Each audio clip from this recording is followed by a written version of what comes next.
میں اور عابد نے اس سال مل کر حج کا پروگرام بنایا تھا اور آج ہم نے طواف کے بعد 2 رکعت نوافل ادا کیے، دعا مانگی اور واپس ہوٹل آ رہے تھے۔ ویسے ہی میں نے سوال پوچھ لیا کہ عابد تم نے کیا دعا مانگی؟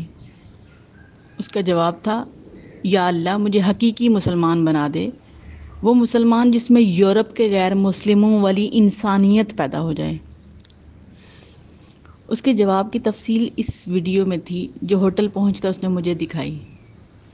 اس نے یہ ویڈیو یورپ کے ملک اٹلی میں شوٹ کی اور دوسرا حصہ پاکستان میں۔ مختصر اور لب لباب یہ تھا کہ یورپ اور پاکستان میں اس نے ایک سٹنٹ کیا۔ یورپ میں اس نے ایک دکان کے سامنے چھوٹا سا ٹیبل اور اس پر دودھ کے چند ڈبے رکھ کر دودھ فروخت کرنے لگا۔ دکاندار یہ دیکھ کر کہ اس کی دکان کے سامنے کوئی دودھ فروخت کر رہا ہے باہر آیا۔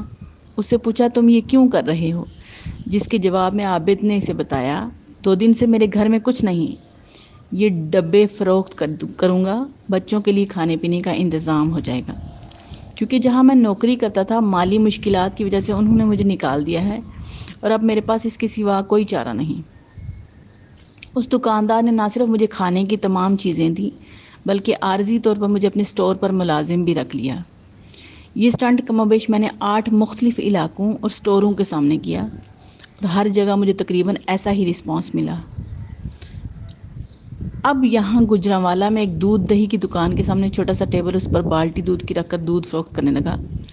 چند لمحوں بعد دکاندار کھولتا ہوا باہر نکلا۔ میری وضاحت سنے بغیر لات مار کے میز، بالٹی دودھ کی، ڈونگا اور شاپر سب کچھ الٹ پلٹ کر رکھ دیا۔ یہی تجربہ لاہور میں شاہ جمال کے علاقے میں ایک بظاہر بارش اور صوم و صلات کے پابند دکاندار کی دکان کے سامنے بھی کیا، مگر منہ کی کھائی۔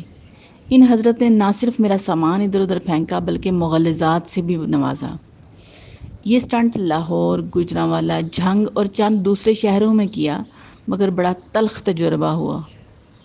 کئی جگہوں پر مار بھی پڑی، اور جب انہیں مجبوراً بتانا پڑا کہ یہ سٹنٹ شوٹ کر رہے ہیں تو کمال ریاکاری کرتے ہوئے دوبارہ سے شفیق ہونے کا ڈرامہ کرنے لگے۔ اس تلخ تجربہ کے بعد میں تو اس نتیجے پر پہنچا ہوں کہ ہم مسلمان اللہ کے ساتھ چیٹنگ کرتے ہیں۔ ماتھے پہ محراب، ہاتھ میں تسبیح، مسجد میں اگلی صف، افطاری میں ڈھیروں کھانے کا سامان، سجائے بخشش اور خوشحال زندگی کی دعائیں مانگی جا رہی ہیں، مگر پڑوس میں کسی کا بچہ دوا اور ڈاکٹر کی فیس نہ ہونے پر بغیر علاج کے کراہ رہا ہے، کسی کے گھر فاقہ ہے اور کوئی بے روزگار ہے، اس کی ذرہ پرواہ نہیں، اور چلے ہیں رب کو راضی کرنے۔ بھائی، یہ مسلمانیت تو دور کی بات، انسانیت تک نہیں ہے۔